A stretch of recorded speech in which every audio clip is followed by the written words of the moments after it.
आज हमारे साथ ध्यानचंद जी के सुपुत्र और हॉकी के खिलाड़ी जिन्होंने इंटरनेशनल मैचेस भी काफ़ी खेले हैं और काफ़ी पुराने प्लेयर है, जो उस ज़माने में की हॉकी और इस ज़माने की हॉकी इसमें क्या फ़र्क है ये तो बेसिक हम जानेंगे। और आपके ज़माने में मैचेस कैसे हुआ करते थे, थोड़ा उसके बारे में बताइए। हॉकी हमारे देश का एक ऐसा खेल रहा है जो पूरे भारत में ही नहीं बल्कि पूरे विदेशों ने जिस हॉकी को खेल कर और हमसे सीख लेकर, हमारे खिलाड़ियों से सीख लेकर, चाहे वो यूरोप हो, चाहे वो साउथ अमेरिका हो, चाहे अमेरिका हो, चाहे ऑस्ट्रेलिया, न्यूजीलैंड, इन्होंने हमारे देश के खिलाड़ियों को देखकर खेल सीखा और अपने देश की हॉकी को आगे बढ़ाया। तो एक प्राइड, एक गर्व की बात हमारे देश के लिए, हॉकी के लिए है कि हमारे देश ने दूसरे देशों को हॉकी से खेलना सिखाया। और इसलिए सिखाया, उसका एक वजन भी है कि भारत अब तक के ओलंपिक खेलों में 8 बार ओलंपिक विजेता रहा है जी। 3 ब्रॉन्ज मेडलिस्ट रहा है, 1 सिल्वर मेडलिस्ट रहा है। तो एक बड़ा अच्छा इसका एक इतिहास है हॉकी का, भारतीय खेल हॉकी का। और वो हॉकी हमारे खून में, हमारे रग रग में बसी हुई हॉकी, उन खिलाड़ियों के जिनको देखकर मैं भी बड़ा हुआ, जिनके खेल को देखकर मैं बड़ा हुआ, जिनके नामों को सुनकर मैंने हॉकी खेलना सीखा और उन जैसा खिलाड़ी मैं बनना चाहता था। ये भी तय बात है और ये बात भी बिल्कुल सही है कि कभी हमारे घर के जो कहते हैं ना, जिस ऐसे इंसान मेजर ध्यानचंद, कैप्टन रूप सिंह, जिन्होंने इस खेल को मैं कहूँ कि एक उतनी ऊंचाइयों पर पहुंचा दिया अपने खेल से, कला कौशल से, कि जिसके लिए आज भी हम तरस रहे हैं। जितनी भी चीज़ें उन्होंने करी उस ज़माने में और कितनी परफेक्शन से करी, वो एक मिसाल है, एक एग्जाम्पल है हमारे लिए। तो उनके परिवार के सदस्य के रूप में मेरा जन्म होना, मेरा आगे बढ़ना, जो सराउंडिंग एटमॉस्फेयर है वो हॉकी का, हर तरफ हॉकी, कहीं मैदान में जाओ तो बच्चे लोग हॉकी खेलते मिलते थे। तो वो हॉकी हमारे भी, मेरे दिलो दिमाग पे भी आई और मैंने भी हॉकी खेलना स्कूल जीवन से शुरू किया। मेरठ में मेरी पैदाइश हुई। मेरठ 56 में बाबूजी ध्यानचंद साहब का रिटायरमेंट हुआ, वहीं पर पद्म भूषण उनको मिला। उसके बाद वो परिवार अपने को झांसी में शिफ्ट करा। झांसी में वो झांसी जिसने एक ऐतिहासिक नगरी, रानी लक्ष्मीबाई की नगरी झांसी, और दूसरा खेलों में उस उत्पत्तिकर्ता की झांसी जिसमें ओलंपिक मेडल लाने देश में शुरू किए मेजर ध्यानचंद और कैप्टन रूप सिंह, दोनों भाई। वो ग्राउंड झांसी हीरोज़ क्लब, जिस पे 5 गोल्ड मेडल और 1 ब्रॉन्ज मेडल उस झांसी हीरोज़ क्लब ने देश को दिए। तो मैं समझता हूँ कि एक ऐसी हॉकी खेलने का अनुभव उस परिवार में रहकर मुझे हुआ। उस विरासत को आगे बढ़ाने का जिम्मा मैं और मेरे परिवार के अन्य सदस्यों पर, चाहे मेरे भाई हों, चाहे मेरे चाचा जी के बुआ के लड़के हों, हम लोगों ने उसको अपने तरीके से आगे बढ़ाने की कोशिश की। और सफलता कुछ मुझे ज़्यादा मिली, मेरे दूसरे भाइयों को इतनी सफलता नहीं मिली। और यदि मैं कहूं कि मेरे उस ज़माने में सिलेक्शन चेयरमैन मेरे पिताजी, सिलेक्शन मेंबर मेरे चाचा जी और उनके दूसरे मेंबर्स, लेकिन वो सिलेक्शन कभी बिना उसके क्वालिटी के उन्होंने नहीं करा। तो ये बड़प्पन, जिसको मैं भी बड़ा प्राउड फील करता हूँ कि हमारे परिवार के लोगों ने ऐसी बातें अपने जीवन में लाई नहीं और सोची भी नहीं, तभी वो आसमान की ऊंचाइयों पर बैठे हुए हैं आज भी। तो उस हॉकी को देखकर मेरे जीवन में हुआ कि मैंने भी हॉकी खेलनी है। स्कूल में खेलना शुरू किया। और एक जो ख़ास बात मैं आपके द्वारा बच्चों को मैसेज में देना चाहूँगा वो ये है कि अपने खेल को जो आप खेलते हैं उसको एक बार एनालाइज ज़रूर करें। शाम के वक्त आंख बंद करके अगर अपने खेल को अगर आप सोचेंगे और रिवाइंड करेंगे खेल को, तो आपको अपनी गलतियां, दूसरों की अच्छाइयां जो समझ में आती हैं, तो कौन सी चीज़ आपने रखनी है और कौन सी चीज़ नहीं रखनी है, उसको अगर अपने दिमाग में आप सेटल कर लें, उसको बिठा लें, तो और उसकी प्रैक्टिस करें अच्छी चीज़ के लिए, ख़राब चीज़ के लिए छोड़ दें, तो आप एक बेहतरीन खिलाड़ी बन सकते हैं। ये मेरा अपना खुद का अनुभव है और मैं चाहूँगा कि इस अनुभव को मैं बच्चों में बांटूँ।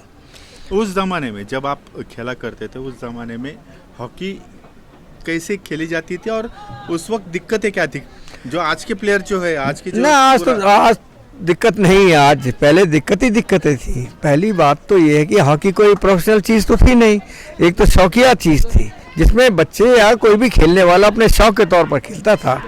और अगर आपको याद हो कि पहले ओलंपिक में जो प्रोफेशनल्स लोग थे वो अलाउड ही नहीं थे खेलने के लिए, चाहे वो बॉक्सिंग हो, चाहे फुटबॉल हो, चाहे दूसरे चीज़ें हो, हॉकी तो थी नहीं प्रोफेशनल।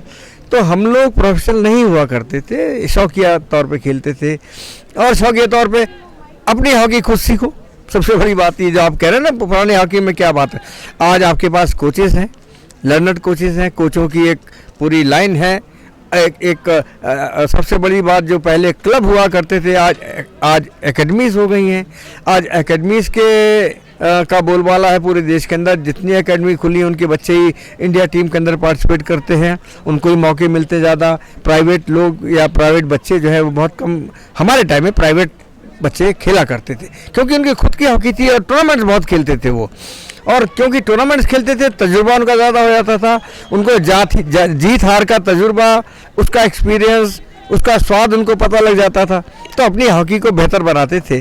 और पहले बात ये भी थी कि अगर 11 खिलाड़ी ही एक टीम में अच्छे होते थे, 12वां खिलाड़ी अगर बाहर बैठता था तो उसको खेलने का मौका नहीं मिलता था, वो बाहर ही बैठा रहता था। क्योंकि 11 खिलाड़ी जो खेलते थे उनका ये विचार होता था कि मैं किसी भी सूरत में बाहर नहीं जाना चाहिए मुझे, तो अपने खेल को वो 12वें खिलाड़ी से ऊपर रखता था कि अगर कहीं दूसरे को चांस मिल गया तो मेरा नंबर कट जाएगा।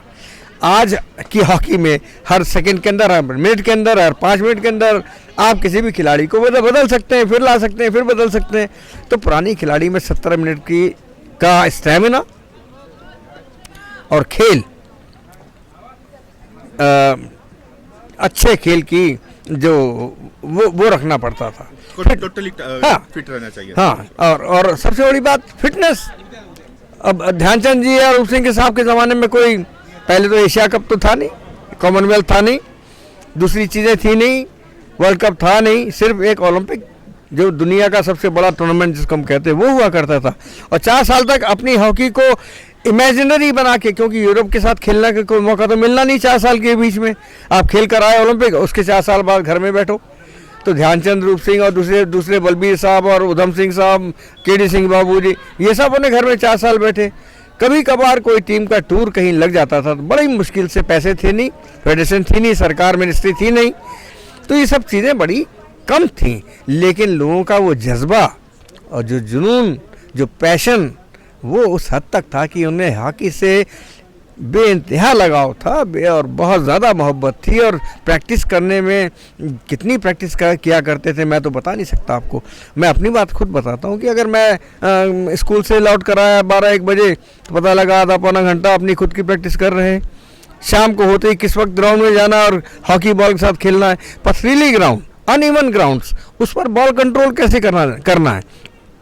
चोट की परवाह नहीं है, चोट लग जाए 2 दिन में ठीक हो जाएंगे। तो वो एक बोल्डनेस, हिम्मत जिसको कहते हैं ना कि वो नर्वस सिस्टम कमज़ोर ना हो, ये सब चीज़ें आप उन चीज़ों से में जल्दी सीख जाते थे। और इसलिए पुराने खिलाड़ी हमारे, अगर आपने देखा होगा, उन मौक़ों पर जहाँ पर हमारी टीम हार रही हो, हारी तो बहुत कम है, हमने जीत देखी है। जब हारना शुरू किया तो हमारी हारें काफ़ी मिली, और वो इसलिए मिली कि हमको एस्ट्रो टर्फ पे अपने आप को शिफ्ट करना पड़ा। आपने थोड़ी देर पहले बताया था कि उस वक्त फाइनेंस की भी काफ़ी दिक्कत थी ओलंपिक जाने के लिए, कुछ बैंक से लोन वगैरह लेके भी। जी, अरे वो थोड़ा सा हमें आप बता दीजिए। अब ये तो पूरी बहुत लंबा, वाकई में बिल्कुल। मैं देखिए सबसे पहले अब शुरुआत करता हूँ तो क्या करूँ, ध्यानचंद से ही शुरुआत होती है। सही बात है। और हॉकी की बात करूं तो सिवाय ध्यानचंद के, चाहे वो मेरे पिता हों या खिलाड़ी के रूप में बात करूं, तो उनके सिवा तो मैं किसी को देखता नहीं हूं। और पहली बार 28 के अंदर जब उनका सिलेक्शन होता है, वो इसलिए हुआ था सिलेक्शन, और टीम 28 में भारत की गई भी इसलिए थी कि 1926 में पहली बार भारत की कोई टीम देश के बाहर जो गई है वो थी भारतीय सेना की team, Indian army team, hockey team, और उनका दौरा भी कहाँ का था, न्यूजीलैंड का। वो जब न्यूजीलैंड में गए हैं और पहली बार ध्यानचंद जी को जब कहते हैं खबर मिली कि उनका सिलेक्शन हो गया, तो उन्होंने किस तरह से कहते हैं मैंने अपने उस खुशी को जाहिर किया अपने उन साथ के संगी सिपाहियों को जो साथ में रंगरूट थे उनको कि अरे मेरा सिलेक्शन हो गया, मेरा सिलेक्शन इंडियन आर्मी टीम में हो गया, मैं न्यूजीलैंड जा रहा हूँ। हम खाली सोच सकते हैं, 26 की बात है। तो उसमें सिलेक्शन होना और ध्यान सिंह के रूप में जाना, वो ध्यान सिंह जो 1936 में के बीच में कहीं ध्यानचंद फिर बने। तो अब ध्यान सिंह से ध्यानचंद बनना अपने आप में उस हॉकी की कहानी है, या उस नाम की कहानी है जो ध्यान सिंह था, या उस हॉकी की कहानी है जो एक इंडियन हॉकी थी जिसने पूरे विश्व के अंदर हॉकी का तहलका मचा दिया।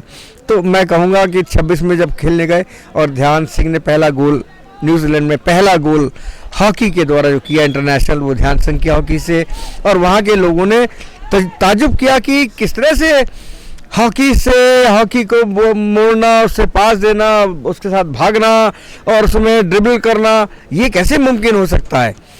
लेकिन ध्यान सिंह ने वो काम करा और उसकी ख्याति फिर, क्योंकि इंग्लिश देश था न्यूजीलैंड, उसकी ख्याति ऑस्ट्रेलिया, न्यूजीलैंड, अमेरिका और इंग्लैंड के अंदर गई, ये इंग्लिश स्पीकिंग, और भारत के अंदर आई। और यहाँ जब आई तो ओलंपिक कमेटी ने विचार किया इस बात के ऊपर कि हमारी जो हॉकी है उसको हमने छोड़ दिया था 2 साल से, हमने 2 बार लिया नहीं। इस बार क्योंकि हॉकी ने एक नया भारत की टीम ने एक नया वो दिखाया रास्ता, तो हम हॉकी को रखते हैं ओलंपिक में। 28 में पहली बार ओलंपिक में रखा गया, नहीं तो हॉकी हट गई थी। अच्छा, हट गई थी हॉकी, वो सिर्फ इसलिए कि 26 का टूर हो गया, उसमें हॉकी को ऊंचाई मिल गई। तो उसमें जब ध्यान सिंह अपने टीम के साथ पहली बार सिलेक्शन होता है ओलंपिक के लिए, 11 लोग सिर्फ जाते हैं, सिर्फ 11, पैसे नहीं, कौन भेजेगा। 11 लोग जाते हैं और वहाँ जाके जो एम्स्टर्डम के अंदर हॉकी खेलना शुरू करते हैं।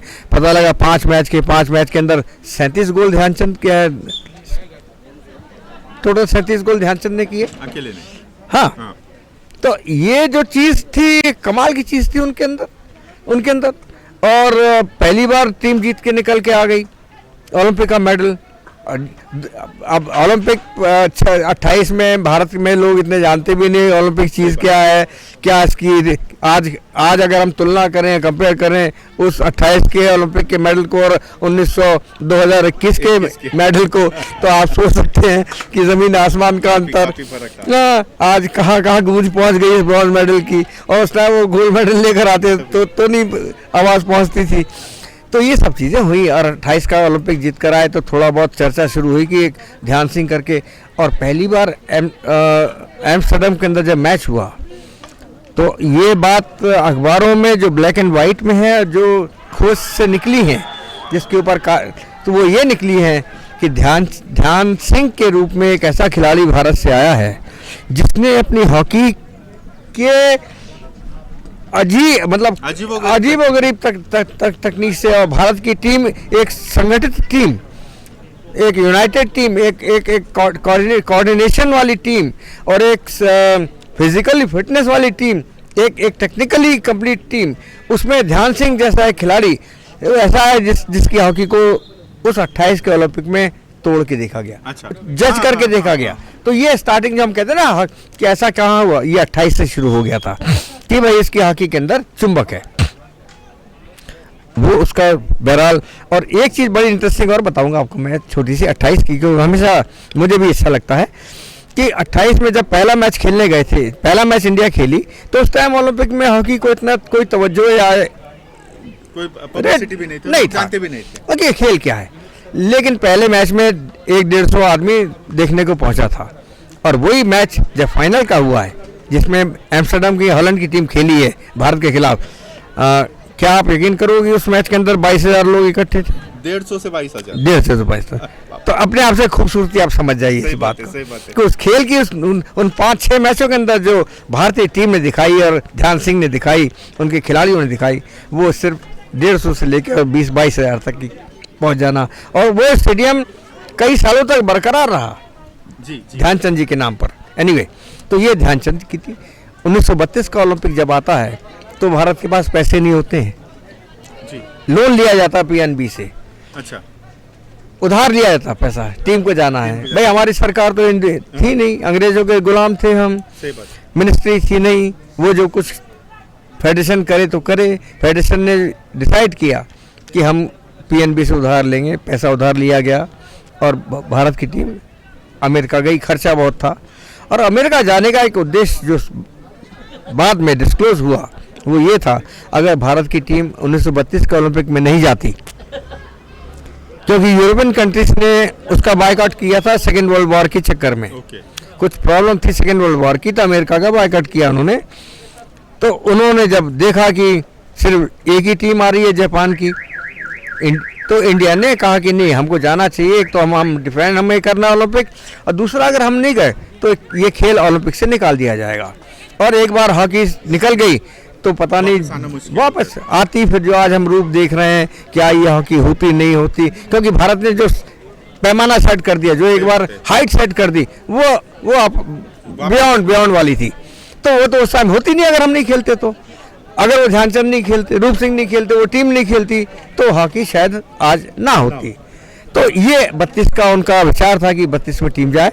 32 में टीम गई और एक अनोखा रिकॉर्ड जो है कायम हुआ अमेरिका में कि जापान से हम 10 गोल से जीते थे पहला मैच, और जो दूसरा मैच हुआ हमारा अमेरिका से, उसमें 24-1 रिजल्ट। अच्छा, तो 24 गोल अमेरिका पे मारना मायने रखता है किसी भी।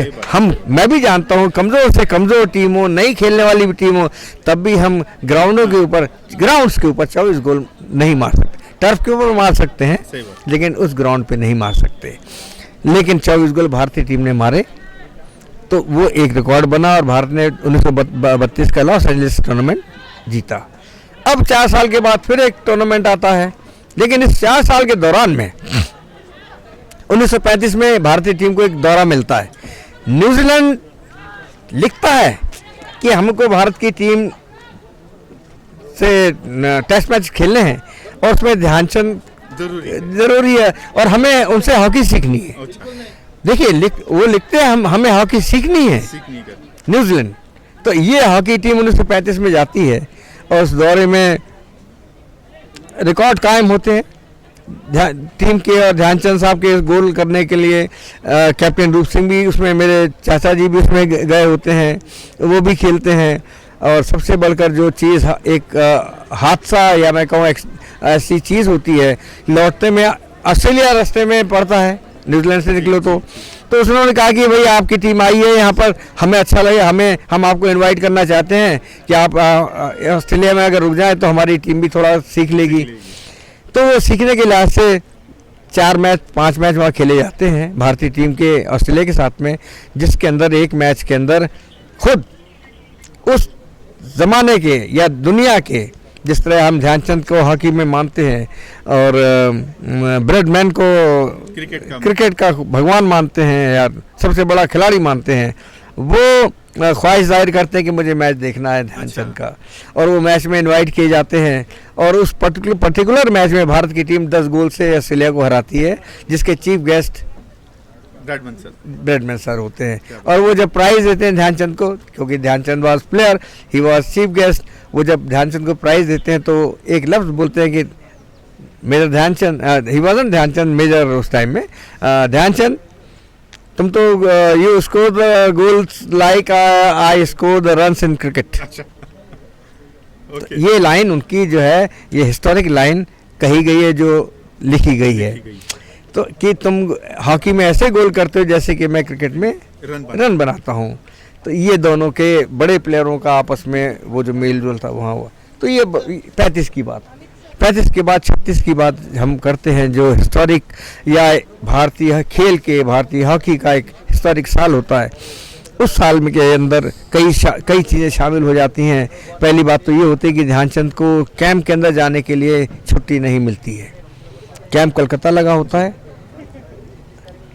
और छुट्टी नहीं मिलती है, और उसके लिए उस मैच से पहले पंकज गुप्ता साहब जो मैनेजर होते हैं बंगाल के, जिन्होंने पूरे स्पोर्ट्स को संभाल के रखा था अभी तक, और वही मैनेज करते थे पैसा वगैरह, टीमों को ले जाना, और तो उन्होंने यहाँ तक कि महात्मा गांधी जी के पास भी गए थे कि हमारे पास पैसा नहीं है। अच्छा। तो उन्होंने पूछा किस बात के लिए, उन्होंने कहा हॉकी के ओलंपिक हो रहे हैं उसमें खेलने जाना है। तो गांधी जी के जो गोल किताब फादर ने उसमें लिखी है, उसमें लिखा हुआ है कि गांधी जी के पास जाके रिक्वेस्ट करते हैं, तो गांधी जी क्योंकि आज़ादी की हमारी लड़ाई लड़ रहे थे देश को आज़ाद करने के लिए, उन्हें इन बातों से क्या मतलब था। तो उन्होंने कहा what is hockey, what is hockey. हाँ वही उनका कंसंट्रेशन देश को बचाने के लिए, और ध्यानचंद का कंसंट्रेशन था कि हम जिताएं टीम को। तो ये दो चीज़ें बड़ी अच्छी हुई उस ज़माने में। उसके बाद उनसे मिलकर आए, फिर देश में एक रिक्वेस्ट करी गई, ये बड़ी अजूबी बात जो देखने को मिली उस टाइम में। एक रिक्वेस्ट करी गई पूरे देश के लोगों से कि हमारी भारत की टीम जो 2 बार ओलंपिक चैंपियन, उसको हमको भेजने के लिए पैसे नहीं, हमको पैसे की ज़रूरत है, चंदा दिया जाए। आप यकीन करोगे उस टाइम पूरे देश से इकट्ठा चंदा हुआ और 52,000 रुपये कुछ चंदा इकट्ठा किया। 52,000 उस वक्त 52,000 रुपये इकट्ठा हुआ। टाटा मोदी साहब, बिरला साहब, इनके चंदे हुए, नवाब पटौदी, महाराजा पटियाला, हैदर निजाम साहब, बड़ौदा महाराज, कुरवई महाराज, तो इस तरह के जो महाराजा थे, सामंत थे, रेडियो थे, बिजनेसमैन थे, सबने पैसा इकट्ठा किया और वो 50,000 रुपये इकट्ठा हुआ और वो टीम गई है। और जब टीम पहुंची है जर्मनी, उसके अगले दिन ही उनका मैच खेलना पड़ गया जर्मन से। और जर्मन की टीम क्योंकि एक हिटलर ने जब मैच लिया तो हिटलर तो कुछ सोच के ही मैच लेगा, तो उसने सोचा कि मैं सबको हराता चला निकल जाऊंगा। और पहला मैच जब ऐसी प्रैक्टिस मैच खेले तो भारत की टीम 4-1 से हार गई, 4-1 अब हारना क्या था, वो तो तहलका मच गया। शाम के वक्त पंकज गुप्ता साहब, हमारे मैनेजर और कोच साहब, जगन्नाथ राव साहब, कप्तान ध्यानचंद साहब की एक बात मैं जाने से पहले जो मैं कहना भूल गया आपको कि ध्यानचंद को रिलीज नहीं किया था कैंप के लिए। कलकत्ता कैंप लगा था, वो क्योंकि आर्मी मैन थे, एक फौजी थे, एक सिपाही थे, तो उनको रोक दिया गया था कि उनकी जो बटालियन है वो बर्मा बॉर्डर पर एडवांस होने के लिए जाने वाली थी। और वो अपने पूरे सैनिक वेशभूषा में 2 ओलंपिक के मेडलिस्ट, वो उनको भी भेज जाने के लिए ऑर्डर मिला तो खड़े थे। लेकिन जब कमांडर आए उनके मिलने के लिए, सी ऑफ करने के लिए कि बटालियन जा रही, मैं सी ऑफ करूँगा, उन्होंने देखा कि ये ध्यानचंद भी खड़ा हुआ है। ध्यान, what are you doing here? वो कमांडिंग ऑफिसर पूछते हैं, ध्यान what are you doing here? Sir I got the order to advance to Burma border. अरे उन्होंने एकदम से बुलाया उनके इंचार्ज को, भाई ये ओलंपियन है, देखिए उस वक्त की सोच उन लोगों को, ये ओलंपियन है, इसको तुम बॉर्डर भेज रहे हो, एकदम रिलीज करो, उसको कैंप में भेजो। अच्छा, कमांडर सामने का? हाँ, नहीं तो वो सिपाही आदमी, आप मैदान में लड़ाइए, ऑर्डर इज ऑर्डर, आप वहाँ भेजो वहाँ भेज। तो उन्होंने अपनी पूरी उम्र में एक लाइन सही कही और मुझे बड़ी अच्छी लगती है कि मुझे जो भी ऑर्डर मिलता था मैं उसका पालन करता था।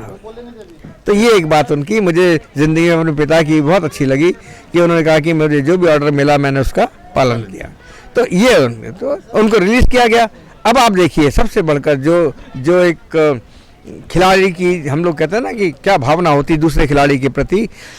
ऑलरेडी एक कप्तान नियुक्त किए जा चुके थे क्योंकि ध्यानचंद आ नहीं रहे थे जी। और वो कप्तान थे जाफर साहब, लेफ्ट आउट खेलते थे इंडिया टीम से। कलकत्ता में कैंप लगा हुआ है। अब ध्यानचंद पहुंचते हैं, कुछ देर बाद जब वहाँ पहुँचते हैं टीम के कप्तान अनाउंस हो गए थे, लेकिन जब वो पहुँचते तो वो अपने आप को स्टेप डाउन करते हैं जाफर साहब। अच्छा। ये कहकर कि टीम का असली कप्तान ध्यान आ गया है। ओके। तो अब सोचिए, मैं भी सोचता हूँ कि अगर मैं जाफर साहब की जगह होता तो क्या मैं छोड़ देता। सही बात। यही बड़प्पन जो हमारे पुराने खिलाड़ी रहते हैं, चाहे वो किसी भी खेल के हो, हर खेल जो बड़ा हुआ है ये उन्हीं खिलाड़ियों के बदौलत हुआ है। उनकी स्पोर्ट्समैन स्पिरिट जो होती है उसकी वजह से हुआ है। काफ़ी बातें हमें आपके वजह से ध्यानचंद जी के जो हम सिर्फ नाम पढ़ते हैं किसी स्टेडियम को दिया है या थोड़ी बहुत हिस्ट्री, लेकिन आज उनके फैमिली मेंबर्स, उनके सुपुत्र के मुंह से उनकी जो बातें हमने सुनी है, ये आज के ज़माने के जो प्लेयर है अभी जो खेल रहे हैं उनके लिए काफ़ी प्रेरणादायी साबित होगी, ऐसा मुझे लगता है। और सर, हमें फिर मौका मिले तो हम आपसे ज़रूर बात करेंगे। हमें और बहुत काफ़ी जानकारी आपसे लेनी है, लेकिन शुक्रिया। बहुत थैंक यू सर।